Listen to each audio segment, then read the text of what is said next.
Hello student, welcome to easy Ganit hub. कैसे हैं आप सभी लोग? आई होप आप सब बढ़िया होंगे। आज की वीडियो को स्टार्ट करने से पहले मैं आपको बता देती हूँ, इजी गणित हब आपको प्रोवाइड कराता है free of cost quality education. जी हाँ, सही सुना आपने। हमारे इजी गणित हब चैनल पर आपको फ्री ऑफ एजुकेशन प्रोवाइड कराई जाती है। तो उसके लिए आपको करना क्या है, यूट्यूब चैनल पर जाना है और हमारे इजी गणित हब चैनल को कर देना है सब्सक्राइब। तो चलिए, आज की वीडियो को स्टार्ट करने से पहले मैं आपको बता देती हूँ आज की वीडियो में हम क्या करने वाले हैं। जो हमारी एनसीईआरटी की न्यू बुक आई है, उसका पार्ट जो 1 है, उसमें चैप्टर नंबर फर्स्ट हमें दिया गया है a square and a cube. तो इस चैप्टर को जो है हम आज पढ़ने वाले हैं। इससे प्रीवियस वाली वीडियोस में मैंने आपको बताया था, जो हमारी एनसीईआरटी की न्यू बुक आई है उसमें हमें कितने चैप्टर जो है मेंशन है और किस चैप्टर में हम क्या क्या चीजें पढ़ने वाले हैं। तो मैंने उसमें अच्छे से आपको सारी जानकारी दी है कि हमारे पार्ट 1 जो है मैथ्स की बुक का, उसमें हमें कौन कौन से चैप्टर्स न्यू ऐड हैं और कौन कौन से चैप्टर्स में हमें क्या क्या पढ़ना है। ठीक है, तो चलिए ना देरी करते हुए स्टार्ट करते हैं आज की वीडियो को। आज मैं आपको इस चैप्टर में बेसिक समझाने वाली हूँ, क्योंकि मैंने आपको हमेशा से बताया है कोई भी चैप्टर जब भी हमें पढ़ना हो तो सबसे पहले हमें जो है बेसिक्स जो है क्लियर करने चाहिए। अदरवाइज क्या होता है, जब आपको बेसिक नहीं पता होगा तो आप क्वेश्चंस खुद से सोल्व नहीं कर पाओगे। ठीक है, तो क्या होगा, कभी कभी आप एक दो क्वेश्चन सोल्व कर लोगे, पर जब आप खुद से प्रैक्टिस करने क्वेश्चंस की ट्राई करोगे तो आपसे क्वेश्चंस जो है नहीं बनेंगे, आप कहीं ना कहीं जो है अटक जाओगे। तो इसलिए मैं हमेशा कहती हूँ, किसी भी चैप्टर को करने से पहले उसका बेसिक जो है हमेशा क्लियर कीजिएगा, जिससे आपको हेल्प हो। ठीक है, तो चलिए आज की वीडियो में मैं इस चैप्टर का जितना भी बेसिक्स है मैं आपको अच्छे से डिटेल में बता दूंगी और आपके जो है समझ में भी आ जाएगा। ठीक है, तो चलिए स्टार्ट करते हैं। सबसे पहले हम समझते हैं जो कि चैप्टर का नाम हमें दिया गया है स्क्वायर एंड अ क्यूब। तो मैंने आपको बताया था इस चैप्टर में हम क्या पढ़ने वाले हैं। इस चैप्टर में हम पढ़ने वाले हैं कि स्क्वायर जो है, स्क्वायर्स क्या होते हैं, क्यूब क्या होते हैं, स्क्वायर रूट क्या होते हैं, क्यूब रूट क्या होते हैं, देन क्यूब्स की पहचान हम कैसे करते हैं, स्क्वायर्स की पहचान कैसे करते हैं और स्क्वायर्स को हम कैसे फाइंड करते हैं। ठीक है, तो चलिए स्टार्ट करते हैं। सबसे पहले मैं आपको बता देती हूँ कि स्क्वायर्स क्या होते हैं।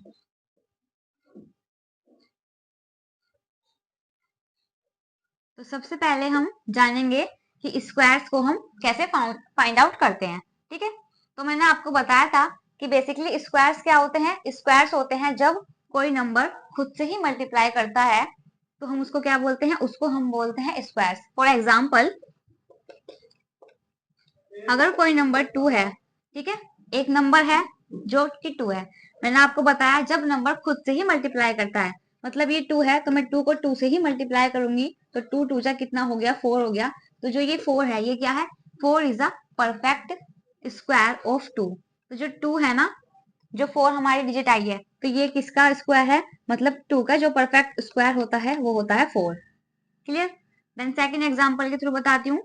मान लो एक नंबर जो है 3 है। अभी मैंने क्या बताया, एक नंबर है जो जो खुद से ही मल्टीप्लाई करता है, तो 3 को मैं 3 से ही मल्टीप्लाई करूंगी, तो 3 3 जा 9। तो 9 क्या हो गया, 9 is a perfect square of 3। Clear. तो मतलब मैं क्या कहना चाह रही हूँ, मेरा बेसिकली कहने का मतलब है, जब कोई नंबर खुद से ही मल्टीप्लाई करता है तो उसको हम क्या बोलते हैं, उसको बोलते हैं स्क्वायर। बेसिकली जब पावर 2 हो तो उसको हम बोलते हैं स्क्वायर्स। ठीक है, जब किसी नंबर को 2 बार मल्टीप्लाई किया जाता है, 2 बार मल्टीप्लाई किया जाता है,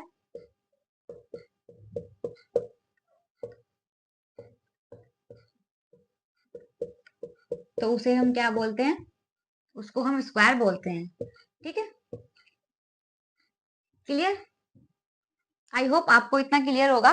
मैं आपको बता देती हूँ स्क्वायर्स में हम क्या क्या पढ़ने वाले हैं। बेसिकली अभी मैंने आपको क्या बताया, आप दो तरीके से पहचान कर सकते हैं। एक तो पावर से, जिसकी पावर क्या होती है, पावर 2 हो, उसको हम बोलते हैं स्क्वायर। देन सेकंड, किससे पहचान कर सकते हो आप, जब हम किसी नंबर को 2 टाइम्स मल्टीप्लाई करते हैं, सेम नंबर से ही 2 टाइम्स मल्टीप्लाई करते हैं। ठीक है, तो उसको भी हम क्या बोलते हैं, उसको भी हम बोलते हैं स्क्वायर। ठीक है, उसके बाद जो है इस चैप्टर में हम पढ़ने वाले हैं कि 1 का स्क्वायर क्या होता है, 2 का स्क्वायर क्या होता है, 3 का स्क्वायर क्या होता है, 4 का स्क्वायर क्या होता है, देन 5 का स्क्वायर क्या होता है, 6 का स्क्वायर क्या होता है, देन 7 का स्क्वायर क्या होता है, 8 का स्क्वायर, 9 का स्क्वायर, 10 का स्क्वायर, क्लियर। तो बेसिकली मैंने आपको क्या बताया, जब सेम नंबर से 2 बार मल्टीप्लाई होता है उसको हम क्या बोलते हैं, उसको हम स्क्वायर बोलते हैं। अगर मैं 1 का मल्टीप्लाई 1 से करूंगी तो 1 का स्क्वायर कितना हो जाएगा, 1 1 जा 1, तो स्क्वायर कितना हो जाएगा, 1 हो जाएगा। 2 को मैं 2 से मल्टीप्लाई करूंगी तो 2 2 जा 4, तो जो 4 है वो एक परफेक्ट स्क्वायर हो जाएगा, किसका, 2 का। क्लियर। अब देन 3 को हम मल्टीप्लाई करेंगे 3 से, तो 3 3 जा कितना होता है, 9, तो 3 3 जा 9 हो जाएगा। 4 को हम 4 से मल्टीप्लाई करेंगे तो 4 4 जा 16, ठीक। 5 को मैं 5 से मल्टीप्लाई करूंगी तो 5 5 जा कितना होता है, 25। क्लियर। देन 6 को मैं 6 से मल्टीप्लाई करूंगी तो 6 6 जा 36। क्लियर। देन 7 को 7 से मल्टीप्लाई करूंगी तो 7 7 जा कितना होता है, 49। देन 8 8 जा कितना होता है, 8 8 जा 64। क्लियर। देन 9 9 जा कितना होता है, 81। ठीक है। 10 10 जा 100। आई होप आपको जो है स्क्वायर कैसे निकालते हैं ये आपको समझ में आ गया होगा। ठीक है। बेसिकली आपको जो है 30 तक जो है स्क्वायर्स याद होने चाहिए। उससे क्या होगा, जब आपको 13 तक स्क्वायर्स याद होंगे तो आप क्वेश्चंस को जो है इजीली सॉल्व कर पाओगे। ठीक है। बेसिकली मैंने आपको बता भी दिया है कि अगर आपको मान लो ये तो छोटे छोटे नंबर्स थे तो आप इसको इजीली मल्टीप्लाई करके फाइंड आउट कर पाते। ठीक है। अगर कभी नंबर आ जाए कि कोई बड़ा सा नंबर आ जाए कि 23 को मल्टीप्लाई कीजिए, कि 23 का ही क्या निकालिए, 23 का जो है स्क्वायर निकालिए, तो आप क्या करोगे, सेम नंबर को 2 टाइम्स मल्टीप्लाई करोगे तो भी आप जो है हमारा स्क्वायर फाइंड कर सकते हो। ठीक है। तो ये तो था कि आपको जितने भी छोटे छोटे नंबर हैं उनके जो है स्क्वायर्स आपको याद रखने हैं, बट अगर वैल्यू बड़ी आ जाए तो भी किस तरीके से फाइंड आउट कर सकते हो वो भी मैंने आपको बता दिया है। क्लियर। तो स्क्वायर बेसिकली हम कैसे फाइंड आउट करते हैं, जब किसी नंबर को खुद से ही मल्टीप्लाई करते हैं, ठीक है, 2 टाइम्स मल्टीप्लाई करते हैं तो उसको हम क्या बोलते हैं, उसको हम स्क्वायर बोलते हैं। क्लियर। चलिए बेसिक चीज में थोड़ी सी बता देती हूँ आपको कि क्यूब क्या होता है।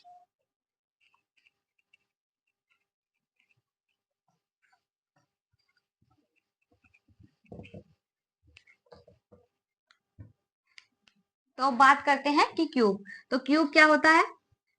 अभी मैंने आपको बताया जब हम किसी नंबर को 2 टाइम्स मल्टीप्लाई करते हैं तो उसको हम स्क्वायर बोलते हैं।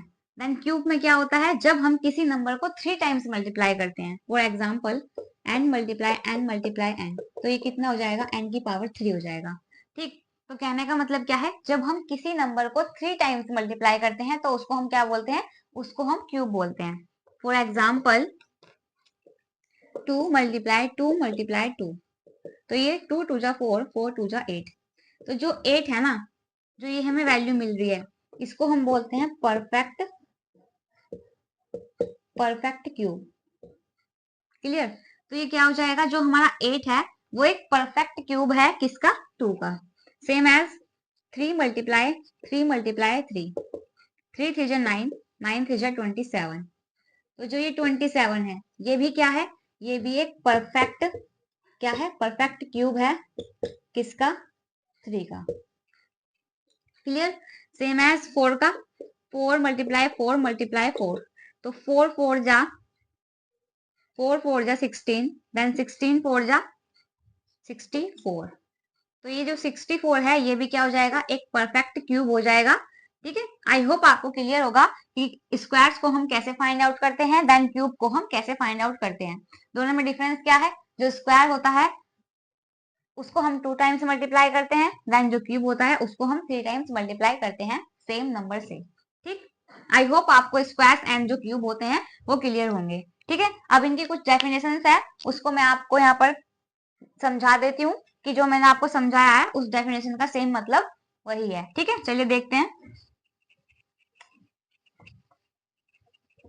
चलिए अब देखते हैं डेफिनेशन हमें क्या दी गई है स्क्वायर की। ठीक है। परफेक्ट स्क्वायर हम देखते हैं कि परफेक्ट स्क्वायर का मीनिंग क्या होता है। Perfect square are number formed by multiplied a whole number by itself. जैसे कि मैंने आपको बताया जब नंबर खुद से ही 2 टाइम्स मल्टीप्लाई करता है तो उसको हम क्या बोलते हैं, उसको हम बोलते हैं परफेक्ट स्क्वायर। एग्जाम्पल जैसे कि जब n को, n क्या है, n यहाँ पर एक स्क्वायर है। ठीक है। तो जब हम किसी नंबर को किसी नंबर से मल्टीप्लाई करते हैं तो क्या हो जाता है, उस नंबर का स्क्वायर बन जाता है। देन जो नंबर है जब हम उसकी वैल्यू को फाइंड आउट करते हैं, जो वैल्यू आती है हमारी, तो जो वो वैल्यू आती है वो एक परफेक्ट स्क्वायर होता है दिस नंबर का। ठीक, फॉर एग्जाम्पल मैं क्या कहना चाह रही हूँ, मान लो यहाँ पर 2 है, 2 एक नंबर है, ठीक है। क्या बोला गया है कि इटसेल्फ, जब कोई भी number a whole number by itself, जब खुद से मल्टीप्लाई करता है, डेफिनेशन समझो कि क्या लिखी हुई है। जो परफेक्ट स्क्वायर है आर नंबर फॉर्म, वो एक नंबर फॉर्म करता है by multiplied a whole number by itself. कोई भी नंबर हो सकता है, ठीक है, जब वो खुद से, इटसेल्फ का मतलब क्या है कि वो खुद से मल्टीप्लाई करता है। जब मान लो 2 है, जब मैं 2 को 2 से ही मल्टीप्लाई करूंगी तो 2 2 जब 4 आ जाएगा। बट क्या एन क्या है यहाँ पर, मतलब 2 क्या है, 2 ये तो एक स्क्वायर है ना, तो जो ये 4 आया है ये एक परफेक्ट स्क्वायर आया, बट किसका, दिस नंबर। जो 4 है वो किसका परफेक्ट स्क्वायर है, वो 2 का परफेक्ट स्क्वायर है। आई होप आपको क्लियर होगा अब कि स्क्वायर क्या होता है। मैंने आपको वैसे भी समझा दिया है एग्जांपल के थ्रू कि स्क्वायर स्क्वायर जो होता है वो क्या होता है। देन मैंने आपको यहाँ पर डेफिनेशन भी शो कर दी है कि परफेक्ट स्क्वायर क्या होता है।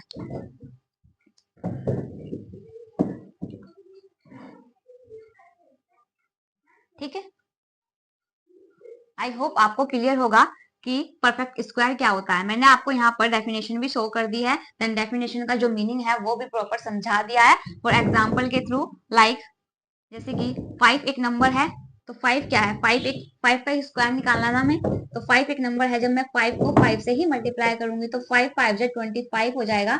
बट जो 25 आया है वो किसका परफेक्ट स्क्वायर है, दिस नंबर।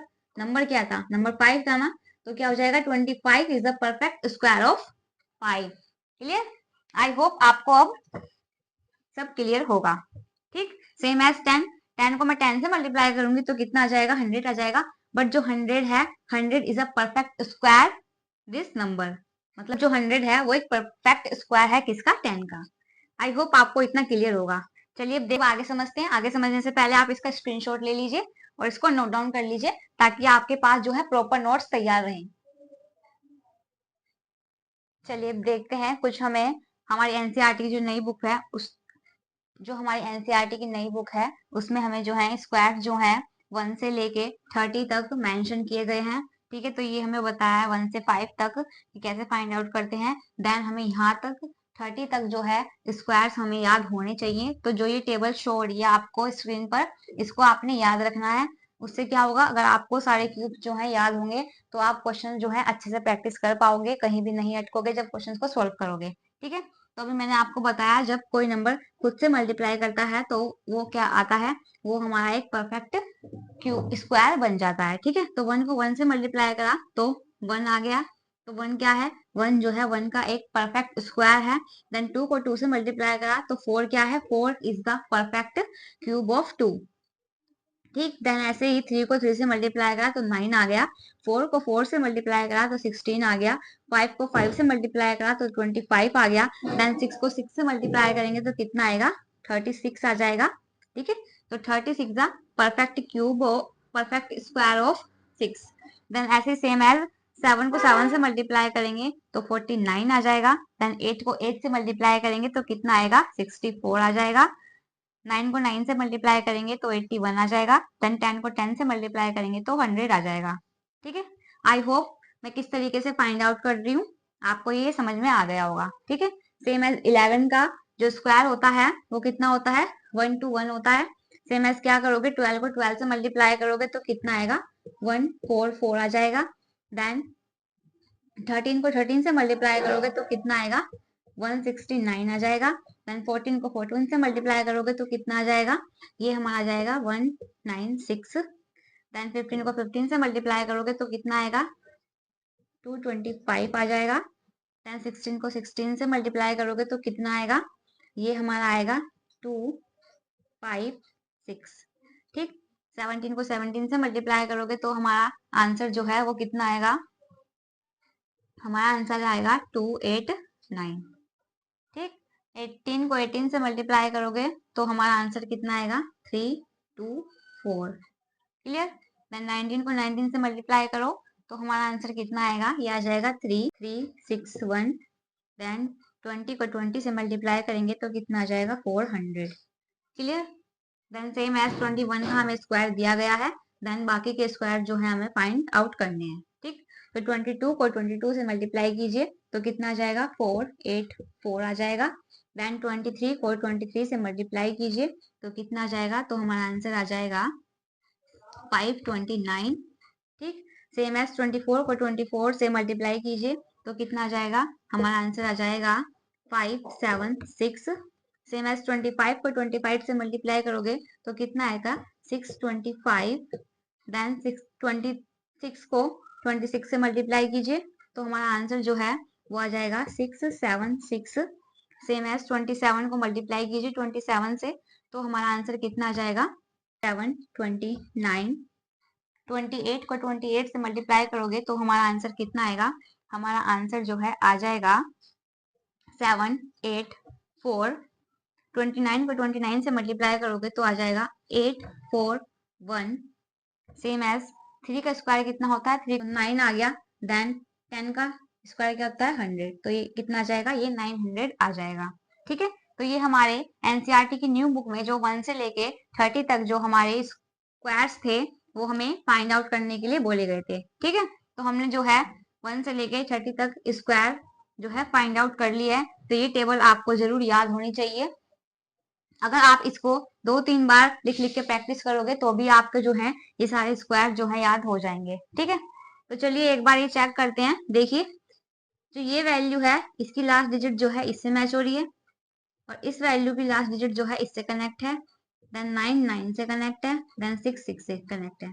तो इसका मतलब क्या है, इधर भी देखिए, जो 1 है वो 8 से कनेक्ट है, जो 4 है 4 से, देन 9 9 से, देन 6 6 से। तो इसका क्या मतलब है, यहाँ पर जो है यूनिट मेथड जो है यूज हुआ है, उसको वो क्या होता है चलिए ये समझते हैं। अब आपने ये देखना है, देखिए यूनिट डिजिट का मतलब क्या होता है। मान लो यहाँ पर 3 डिजिट दी गई है, जो सबसे लास्ट वाली डिजिट होती है उसको हम बोलते हैं यूनिट डिजिट। ठीक है, तो जो 1 है 1 की यूनिट डिजिट भी 1 है। देन जो 9 है 9 की यूनिट डिजिट भी 1 है। ठीक है, तो चलिए इस पे भी एक मेथड है, मैं आपको समझा देती हूँ, आप इसको नोट डाउन कर लीजिए। मैं इसको रफ कर देती हूँ।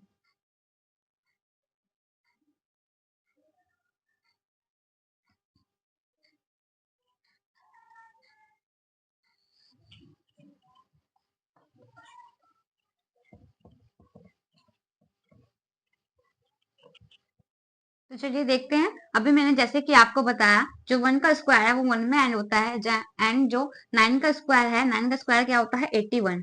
तो 1 का स्क्वायर और 9 का स्क्वायर जो है सेम 1 में क्या है एंड होता है। तो जो यूनिट प्लेस का मतलब क्या है, जो एंड वाली वैल्यू होती है उसको हम बोलते हैं यूनिट प्लेस। ठीक है, तो जो 1 है और 9 है इन दोनों की यूनिट प्लेस वैल्यू जो है वो सेम है, कितनी है 1। सेम एज 2 और 8 की यूनिट प्लेस जो है वो कितनी है 4 है। देन 4 एंड 6 की यूनिट प्लेस जो है लास्ट वैल्यू जो है वो भी सेम है, कितनी है 6। उसके बाद जो 5 है 5 की हमेशा ही यूनिट प्लेस जो वैल्यू होती है वो 5 से ही एंड होती है। सेम एज जो 10 है 100 है 100 है, जितनी भी जीरो वाली वैल्यूज है उसकी एंडिंग जो होती है मतलब यूनिट प्लेस जो होती है वो 1 पर ही एंड होती है।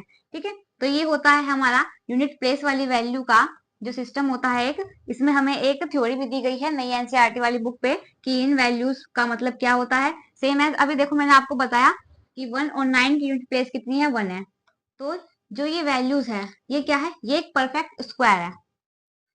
ठीक है, जो इनकी लास्ट वैल्यूज होती है या इनसे जो वैल्यू जनरेट होती है उसको हम बोलते हैं perfect square. Same as in values में आपको जो है 2 3 7 जो ये 3 वैल्यूज हैं ये तो नहीं दिख रही ना, तो मतलब जो यूनिट प्लेस वैल्यू है वो इन वैल्यूज में कोई भी नहीं होगी।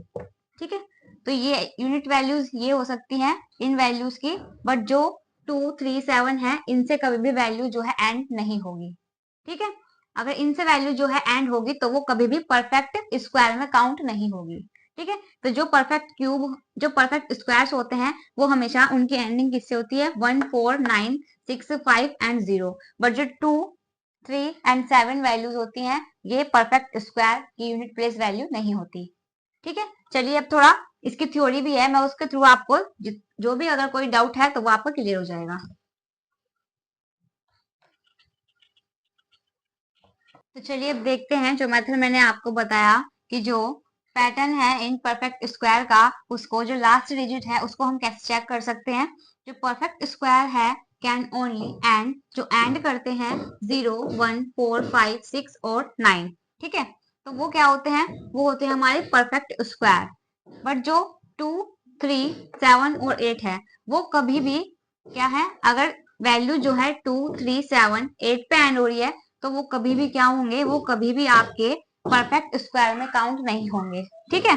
तो this help rule out non square, however not all numbers ending with this digits are square। तो इसका क्या मतलब है, इसका कहने का मतलब है जो हमारे नंबर्स हैं 0, 1, 4, 5, 6 और 9, तो ये क्या है, हमें बताए गए हैं कि ये हेल्प करते हैं परफेक्ट स्क्वायर को हमें पहचानने में। बट ये तो कंफर्म है कि जो 2, 3, 7 और 8 है इनसे कभी भी जो है हमारे परफेक्ट स्क्वायर जो है हमें नहीं मिलेंगे, ठीक है। ये बात तो जो है कंफर्म है कि जो वैल्यू 2, 3, 7, 8 होगी वो कभी भी परफेक्ट स्क्वायर में काउंट नहीं होंगे। बट क्या है 0, 1, 4, 5, 6, 9 जो है उसमें क्या होता है, आपको चेक करना पड़ता है। फॉर एग्जाम्पल मान लो वैल्यू जो है 14 है, ठीक है। अब इसकी लास्ट यूनिट क्या है, 4 है, तो 4 जो है हमें दी गई है कि 4 जो वैल्यू होती है वो परफेक्ट स्क्वायर में काउंट होती है, ठीक है। तो अभी हमने क्या पढ़ा, 1 का स्क्वायर 1, 2 का 4, 3 का 9, 4 का 16 एंड देन 5 का 25। तो ये क्या है, देखिए एंडिंग वैल्यू किससे है, 1, 4, 9, 6 एंड 5। तो ये क्या है, ये 4 पे एंड हो रही थी, तो जरूरी तो नहीं है ना कि ये जो वैल्यू है ये तो आई नहीं इसमें। तो आपने करना क्या है, जब वैल्यू 0, 1, 4, 5, 6 एंड 9 दी गई हो तो आपने एक बार चेक करना है क्या ये परफेक्ट स्क्वायर है या नहीं। पर अगर नंबर आपको दिख जाए कि 27 है या फिर 28 है तो लास्ट वैल्यू क्या है, 7 आ गई, 8 आ गई, तो आप इसको देख के ही कैंसिल कर सकते हो क्योंकि ये कभी भी परफेक्ट स्क्वायर नहीं होगा, क्लियर। बट जब वैल्यूज ऐसी आ जाए या जिसकी यूनिट वैल्यू में हमें पता चल जाए कि इन वैल्यूज को दिया गया है तो आपने क्या करना है, एक बार चेक करना है ये परफेक्ट स्क्वायर है या नहीं, ठीक है। आप इसको नोट डाउन कर लीजिए, मैं आपको आगे बता देती हूँ कि किस तरीके से आप जो है स्क्वायर्स को फाइंड आउट कर सकते हैं, ठीक है। अगर आपको कहीं भी कोई भी डाउट होता है तो आप मुझे कमेंट में पूछ सकते हैं, ठीक है।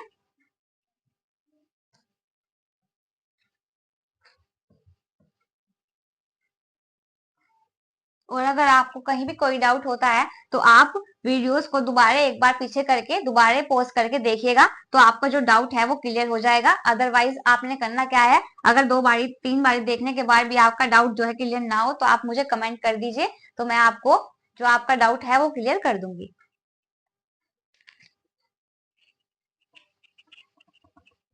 चलिए अब देखते हैं जो मैंने आपको बेसिक समझाया अभी तक, जितनी भी थ्योरी पढ़ाई उस पर क्वेश्चंस को हम किस तरीके से सोल्व करते हैं, चलिए देखते हैं। विच of the following numbers can not be the last digit of a perfect square. तो हमें बतानी है इन नंबर से कि किसकी जो लास्ट डिजिट है वो परफेक्ट स्क्वायर नहीं है, ठीक है। तो मैंने आपको अभी थ्योरी में पढ़ाया है कि जो नंबर्स 2, 3, 7 एंड 9, जब नंबर 2, 3, 7 एंड 9 लास्ट में डिजिट होती है तो उनको हम क्या करते हैं, परफेक्ट स्क्वायर की कैटेगरी में काउंट नहीं करते हैं, ठीक है। ये नंबर्स कभी भी क्या क्या नहीं होते, कभी भी परफेक्ट स्क्वायर नहीं होते, ठीक है। तो हमें यहाँ पर कुछ नंबर्स दिए गए हैं ऑप्शन में, option number A, B, C and D. तो हमें बताना है इनमें से कौन सा नंबर जो है वो परफेक्ट स्क्वायर नहीं है, ठीक है। तो 1 जो है हमें पता है, जो 1 होता है वो होता है एक परफेक्ट स्क्वायर। देन 6 भी जो होता है वो परफेक्ट स्क्वायर होता है। देन 4 जो होता है वो भी हमारा 2 का स्क्वायर होता है। बट जो ऑप्शन नंबर सी है, जो आंसर 8 है, वो हमारा कभी भी परफेक्ट स्क्वायर नहीं हो सकता, ठीक है। तो इस क्वेश्चन का राइट आंसर क्या हो जाएगा, option number C is the right answer हो जाएगा, ठीक है। तो आई होप आप इस तरीके के क्वेश्चंस को सोल्व कर पा रहे होंगे कि कौन सा क्वेश्चन जो है परफेक्ट स्क्वायर है, देन इजिली कौन सा क्वेश्चन जो ऑप्शन है कौन सा परफेक्ट स्क्वायर नहीं है। तो अभी तक हम क्या कर पा रहे हैं, जो परफेक्ट स्क्वायर नहीं है उनको हम इजीली सोल्व कर पा रहे हैं, ठीक है। तो चलिए अब मैं आपको ये भी बता देती हूँ कि परफेक्ट स्क्वायर को हम किस तरीके से सोल्व करते हैं। चलिए अभी तो ये कंफर्म है ना, क्लियर है कि परफेक्ट स्क्वायर नहीं है, वो आप किस तरीके से पहचानोगे। कुछ नंबर्स हैं, कौन कौन से, 2, 3, 7 और 8, ये 4 नंबर्स जो हैं इनसे कभी भी नंबर जो है एंड नहीं हो सकता, वो कभी भी परफेक्ट स्क्वायर की कैटेगरी में नहीं आएगा। ठीक है, तो आपने याद रखना है इन 4 नंबर्स को। ठीक है, चलिए अब देखते हैं नेक्स्ट क्वेश्चन। तो चलिए अब देखते हैं next question. Which of the following numbers are not perfect square. तो हमें ये कुछ नंबर्स दिए गए हैं, हमें बताना है कि इनमें से कौन सा नंबर जो है परफेक्ट स्क्वायर नहीं है। ठीक है, तो सबसे पहले हम क्या चेक करते हैं, जब भी नॉट परफेक्ट स्क्वायर वर्ड आ जाता है तो हम चेक करते हैं क्या लास्ट में 2, 3, 7 और 8 तो नहीं है। जहां पर भी ये डिजिट दिख जाती है तो उसका मतलब क्या है, वो हमारा परफेक्ट स्क्वायर नहीं है। ठीक है, तो सबसे पहले चेक करते हैं क्या लास्ट में 2 है, बिल्कुल 2 है, तो ये तो परफेक्ट स्क्वायर नहीं है। देन लास्ट में 7 आ गया तो ये भी परफेक्ट स्क्वायर नहीं है। यहाँ पर लास्ट में क्या आ गया, 8 आ गया, तो ये भी परफेक्ट स्क्वायर नहीं है। तो बचा ऑप्शन नंबर 3 जो कि 1089 है। तो ये क्या है, ये जो लास्ट में एंडिंग किससे हो रही है, 9 से, और जो लास्ट में 0, 1, 4, 8, 0,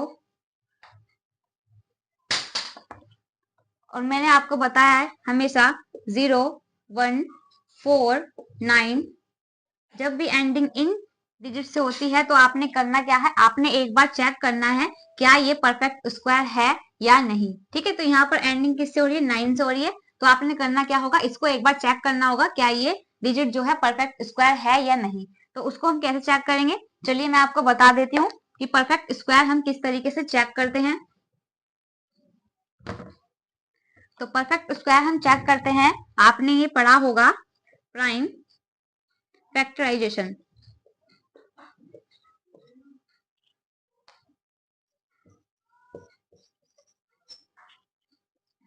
ये आपने क्लास 7th में भी पढ़ा होगा, अगर नहीं पढ़ा है तो मैं आपको बता देती हूँ। प्राइम फैक्टराइजेशन क्या होता है, प्राइम फैक्टराइजेशन होता है जो हमें डिजिट दी गई है 1089, हमने क्या करना है, हमें इनके फैक्टर करने हैं। ठीक है, बट जैसे कि नाम है प्राइम फैक्टराइजेशन तो नंबर जो है प्राइम होने चाहिए। जैसे कि सबसे छोटा नंबर प्राइम क्या होता है, 2, 3, 2, 3, 5, ये सब क्या होते हैं, ये हमारे प्राइम नंबर होते हैं। तो आपने करना क्या है, चलिए इसको सबसे पहले चेक करते हैं क्या ये 2 से डिवाइड होगा।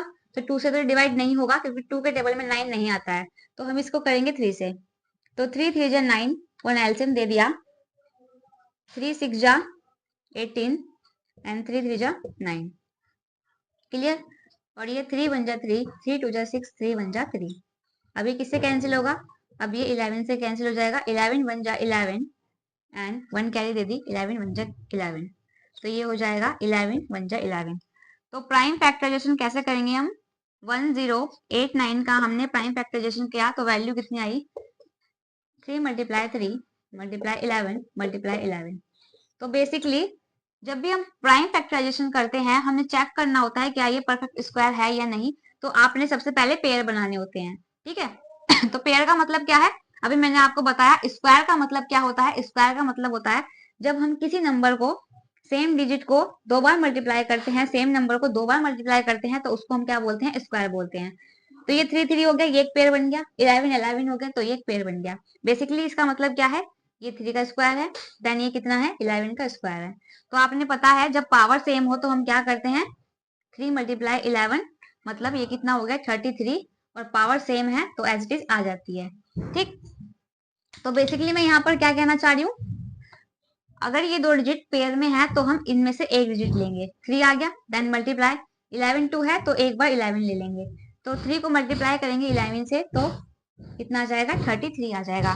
देन हम चेक करेंगे कि इसका स्क्वायर करके जब हम 23 का 20 जब हम 33 का स्क्वायर करेंगे तो क्या डिजिट जो है 1089 आ रही है या नहीं।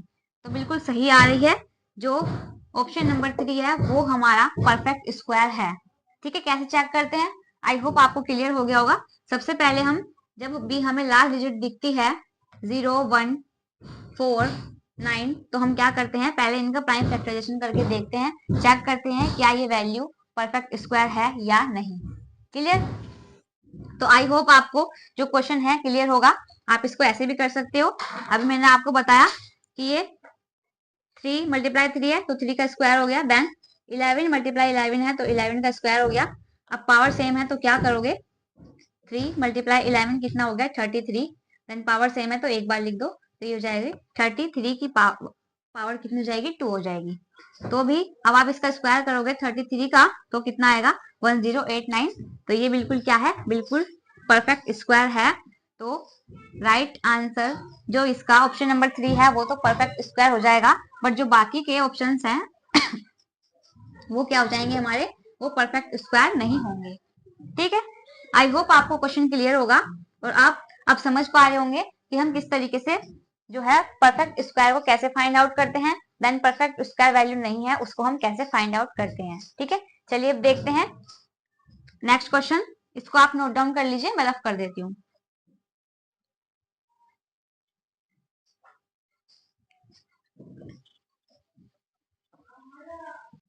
चलिए अब देखते हैं एक स्पेशल पैटर्न है, वो हमें क्या दिया गया है, जीरोस। तो हमेशा जीरोस का मतलब क्या है, जो हमारे परफेक्ट स्क्वायर्स होते हैं उसमें जीरोस का भी बहुत इंपॉर्टेंट रोल होता है। वो क्या होता है कि जब भी कोई परफेक्ट स्क्वायर होता है तो उसमें जो जीरोस होती है वो हमेशा क्या होती हैं कि squares can only have an even numbers of zeros. इसका मतलब क्या है कि जब भी कोई परफेक्ट स्क्वायर होगा तो उसमें हमेशा जो जीरोस होंगी वो कैसी होंगी, वो इवन नंबर्स ऑफ जीरोस होंगी। फॉर एग्जाम्पल मैं आपको समझाती हूँ कि नंबर जो है हमारे 2 टाइप्स के होते हैं, ये आपको पता होगा, इवन नंबर और ऑड नंबर। तो इवन नंबर क्या होते हैं, 2 4 6 8 10 12 14 16। ठीक, ऑड नंबर क्या होते हैं, 1 3 5 7 9। तो ये सब क्या होते हैं, ये ऑड नंबर होते हैं। तो हमें डेफिनेशन क्या बताती है कि जो हमारे स्क्वायर्स होते हैं, squares can only have an even numbers of zeros. तो जो भी स्क्वायर्स होते हैं, परफेक्ट स्क्वायर होते हैं, उसमें हमें क्या चेक करना होता है, उसमें हमें चेक करना होता है कि जो जीरोस हैं वो हमेशा इवन होनी चाहिए। अगर किसी परफेक्ट स्क्वायर में लास्ट में जो जीरोस हैं अगर वो ओड नंबर दिए गए हैं, जैसे कि 1 है या 3 है 5 है, तो आप देखते ही क्या कर सकते हो, उसको कैंसिल आउट कर सकते हो। फॉर एग्जाम्पल मान लो यहाँ पर 3 है तो 1 2 3। अब ये क्या है, लास्ट में 3 डिजिट्स है, 3 क्या है, 3 जीरोस हैं। तो आप इसको देखते ही कैंसिल आउट कर सकते हो कि ये कभी भी परफेक्ट स्क्वायर नहीं होगा, क्योंकि जीरोस कितनी है, ओड वैल्यूज हैं। ठीक है, मैंने आपको बताया ना अभी ओड वैल्यूज क्या होती हैं, 1 3 5 7 9। तो आपने क्या करना है, आपने हमेशा ओड वैल्यू देखते ही वैल्यूज को कैंसिल आउट कर देना है। बट इवन यहाँ पर क्या डेफिनेशन लिखी है कि जो स्क्वायर्स है can only have an even numbers of zeros. तो जो भी स्क्वायर्स होंगे वो हमेशा क्या होंगे, इवन नंबर्स ऑफ जीरोस होंगे। बट हमेशा मैंने आपको क्या बताया, जब भी अभी हम परफेक्ट स्क्वायर पढ़ रहे थे कि जो यूनिट प्लेस वैल्यू होती है उससे हम कैंसिल आउट भी कर सकते हैं कि ये यूनिट मेथड से कि क्या ये परफेक्ट स्क्वायर है या नहीं। तो हमें परफेक्ट स्क्वायर वाली वैल्यूज कितनी थी, 0 2 4 9। तो ये क्या थे, ये हमें हमारे पहचान के लिए थे कि जिसमें लास्ट में 0 2 4 एंड 5 और 9 आता है। तो ये क्या परफेक्ट स्क्वायर है। बट मैंने आपको क्या बताया था उस टाइम भी कि आपने चेक करना है क्या ये परफेक्ट स्क्वायर है या नहीं। देखते ही ये नहीं कर देना है कि अगर 9 है तो ये परफेक्ट स्क्वायर ही होगा, अगर ये लास्ट में 4 है तो ये परफेक्ट स्क्वायर ही होगा। सबसे पहले आपने चेक करना होता है प्राइम फैक्टराइजेशन मेथड से क्या ये परफेक्ट स्क्वायर है या नहीं। ठीक है, तो जो मैंने आपको डिजिट, इन वैल्यूज को देखकर आप क्या कर सकते हो, इन वैल्यूज को देखकर आप डिजिट को कैंसिल आउट कर सकते हो। बट अगर ये वाली वैल्यूज आ जाती है तो आपने प्राइम फैक्टराइजेशन मेथड का यूज करके पहले आपने चेक करना है क्या ये परफेक्ट स्क्वायर है या नहीं। सेम एज क्या करना है, इस मेथड में यूज हुआ है कि जो जीरोस वाला मेथड है वो क्या बोलता है हमें, वो हमें ये बोलता है कि जो स्क्वायर है can only have an even number of zeros, कि हमेशा जो स्क्वायर्स है उसमें इवन नंबर्स जो है जीरोस होगी। बट अगर आपको कहीं ओड नंबर ऑफ जीरोस दिख सकती है आप उसको कैंसिल आउट कर सकते हो। फॉर एग्जाम्पल जैसे कि मैंने अभी आपको बताया कि अगर मान लो 5 जीरोस हैं, 3 4 5, तो ये 5 zeros हो गई, तो ये odd नंबर हो गया, तो आप इसको कैंसिल आउट कर सकते हो कि ये परफेक्ट स्क्वायर नहीं है। बट सेम एज अगर यहाँ पर अब ओड इवन नंबर हमेशा होने चाहिए। अगर किसी डिजिट में 26 कोई डिजिट है और उसमें 2 जीरो लगी है, अब आपने चेक किया कि यहाँ पर 2 जीरोस हैं, तो आप क्या कह सकते हो उसको, ये इवन नंबर है। ठीक, अगर आप इस डेफिनेशन को पढ़ोगे कि अगर हमेशा इवन नंबर ऑफ जीरोस होंगी तो आप उसको स्क्वायर्स बोल सकते हो। बट मैंने हमेशा आपको बताया है अगर वैल्यूज में ओड जीरोस हैं तो आप कैंसिल आउट कर सकते हो, बट अगर कभी भी इवन नंबर ऑफ जीरोस हैं तो आपने पहले चेक करना है क्या ये प्राइम नंबर है या प्राइम नंबर, क्या ये चेक, तो आपने चेक करना है क्या ये परफेक्ट स्क्वायर है या नहीं है। और हम चेक कैसे करते हैं, हम चेक करते हैं प्राइम फैक्टराइजेशन मेथड से, जैसे कि मैंने अभी इससे पहले वाले क्वेश्चंस में आपको सोल्व करके बताया है कि प्राइम फैक्टराइजेशन से हम क्या करते हैं, एलसीएम लेते हैं, देन चेक करते हैं क्या ये वैल्यू जो है हमारी परफेक्ट स्क्वायर है या नहीं है। आई होप आपको इतना क्लियर होगा। तो आज मैंने इस चैप्टर में जितनी भी आपको थ्योरी पढ़ाई है, क्वेश्चंस प्रैक्टिस कराए हैं, आई होप आपको क्लियर होंगे। तो आज की वीडियो को हम यहीं पर एंड करते हैं। बाकी की जितनी भी थ्योरीज एंड क्वेश्चंस हैं उनको मैं नेक्स्ट वीडियो में कवर करूंगी। आई होप आपको मेरी वीडियो पसंद आई होगी। अगर आपको मेरी वीडियो से कोई फायदा होता है या आपको मेरी वीडियो अच्छी लगती है तो मेरी वीडियो को लाइक एंड शेयर जरूर करें एंड मेरे चैनल को सब्सक्राइब करना ना भूलें। थैंक यू सो मच, मिलते हैं नेक्स्ट वीडियो में।